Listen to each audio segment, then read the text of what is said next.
the Greater Bowie Chamber of Commerce presents the Bowie Business Journal, a program designed to keep our community informed about important business and economic issues.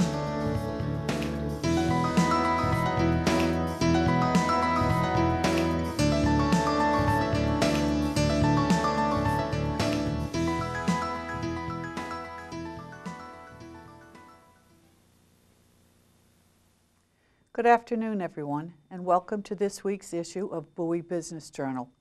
My name is Diane Palangan. I am the guest host for this session for Bert Oliver and John Rouse. I'm really delighted to be able to do that for them.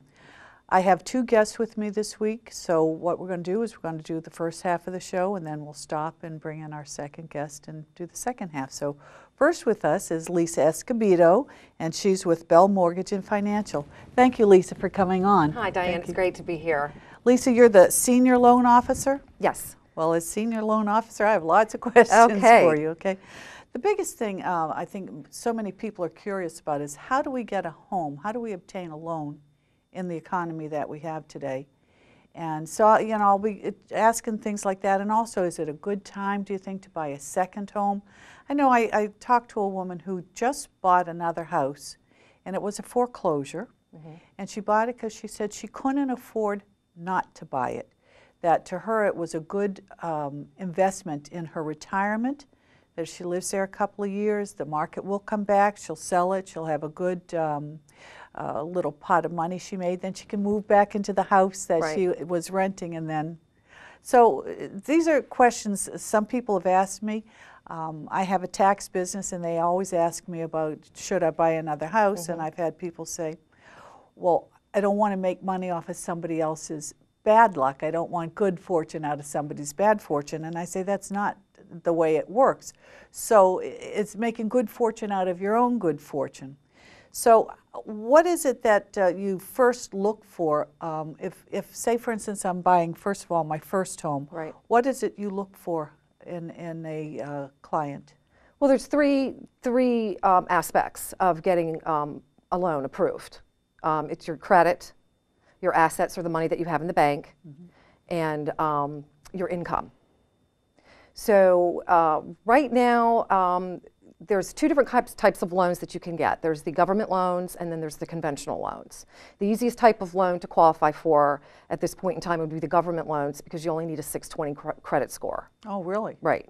Now, the conventional loans are the Fannie Mae, Freddie Mac loans that we've heard a lot about recently in the news.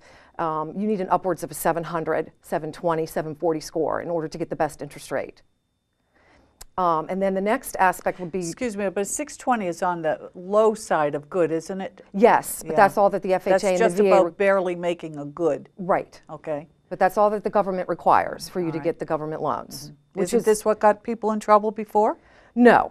It's always been a 620. Okay, so your credit rating has nothing to do with the other things that got them in trouble. No, actually FHA didn't even require a certain credit score up until recently. It was the subprime market mostly that got people in trouble, the type of loan, not the actual credit of the borrower. Okay. So then you have your assets that you have to have in line, which is how much money you have in the bank. FHA, you need 3.5% down. Okay. VA, if you can get 0% down, no money down on a VA loan. Conventional financing, again, is a little more difficult. You need at least 10%, if not 20% down for the conventional financing. Okay. And then income, we want to see steady income, full-time employment, you know, 2-year work history at least. Just 2 years. Right. Okay. And what you should do before you go to look for a home is get all that in line so that you know what sales price that you can afford. So you would get pre-qualified by your mortgage lender before you even go out to look. So, but wasn't that some of the fancy things that got people in trouble, though? They would pre-qualify themselves, and then they say, but we have this kind of loan or that kind of loan, and then the people couldn't make it.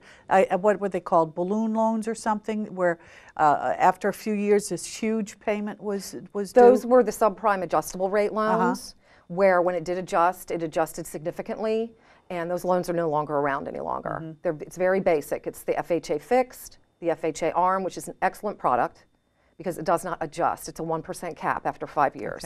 Okay. And the VA ARM, and then the conventional fixed rate really is the only type of conventional loan that that people are looking for now anyway, because the ARMs are pretty much priced the same as the fixed rates now are anyway. So you might as well just get the fixed. So that's... I'm sorry, when you're pre-qualifying someone, do you always add in car payments? I mean, because we're always going to have a car payment, even if you don't have one now, you know, you're going to need a car sooner or later. So is that something that they would add into your expenditures? No. When they're pre-qualifying? Anything that, only bills that you have that are existing now. Okay. Okay, and then it's a certain percentage of your income that they allow you to use for your mortgage payment and your debts. And what is that percentage?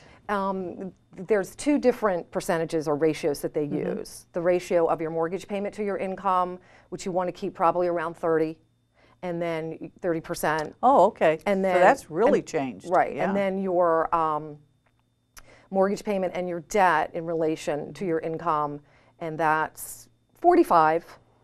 You know, it depends on the program too, and compensating factors that you may have. Where you could go a little bit higher than that, but the guidelines for the ratios are a lot stricter now. So that's for getting your first home, and so just to get yourself pre-qualified, make sure that you don't have anything bad on your credit report. Now, if you're checking your own credit report, isn't it bad if you're looking at it? Don't they say if you look into it too much, it's like you're trying to borrow too much money or something? Well, if you're looking at it yourself as a consumer, it doesn't affect your score. Oh, it doesn't, okay. If the credit card companies are pulling your credit, then your score is going to be hit. If you're shopping for a loan and a mortgage or a car, let's say, and a mortgage company or a car dealer, different ones pull your credit within a certain amount of time, like a 30-day period, then there's a built-in system that knows that you're shopping for a loan, so they're not going to hit you. Oh, okay. Within that period of time if you've gone to a couple different mortgage lenders or a couple different car dealers. So they have a way of knowing that it's not just checking to see if they, you know, I understand. Exactly, yeah. Okay. All right. So that's to get a first home. Now, if I already have a home, and like I said, this person I talked to bought a home because they said they couldn't not buy it. Right. Is this a good time to make an investment in another house? I would think so, depending on whether or not you can afford it. That's going to be the big thing. And how would you go about trying to buy a second house? I'm sure that the qualifications are different because, you know, are you going to live in it? Are you going to rent it? You know, so. Well, a second home and a rental are two different things. Are they? So a second home is your residence, you're going to live in it, you're not going to rent it. Okay. So the underwriter's going to look at that differently, and it's easier to qualify for, just like you're buying your primary residence, pretty much. There's probably there might be some down payment restrictions and so forth, but the rental home is where you're going to get the huge difference in your interest rate and your down payment. And they would be larger? Yes, much larger, significant, probably 25% down for an investment property and a significantly higher interest rate. So second homes, absolutely. So like a vacation home is different than? Yes. All right. So even if I wanted to say get one to rent, then I would have to make sure I had more money down. Yes. Probably pristine credit. Yes. Instead of the 620. Right, absolutely. And because government loans don't do investment. Oh. You have to do the conventional. So you have to do the conventional. Right. Well, that's interesting. Very good. Now they have the foreclosures, which when you go, if you were to buy a foreclosure, would you go through a real estate agent, or do you have to go through? I mean, how is that handled? Well, there's a couple different ways you could do it. HUD, you could go directly to HUD yourself, if HUD owns the property, or you can use an agent. Oh, okay. And it probably, when you're looking for a home, the best thing to do is to get an agent. On the buyer's end, you don't pay for the agent. The seller pays the agent's commission, so it's free. So that's probably the best thing to do is get an agent. And then they would help you find the foreclosures and help you through the process. What about the points? Are points to buy down interest rates? Is that what it is? Yes, yes. And what are they running about? It depends on the interest rate. Okay, and the amount of the loan? And the amount of the loan. And a point is 1% of the loan amount. So if the interest rate is, let's say, 5%, and you want to pay a point, you would maybe be able to buy it down to 4 3/4. It's like a 4-to-1 ratio. What is the interest rate right now?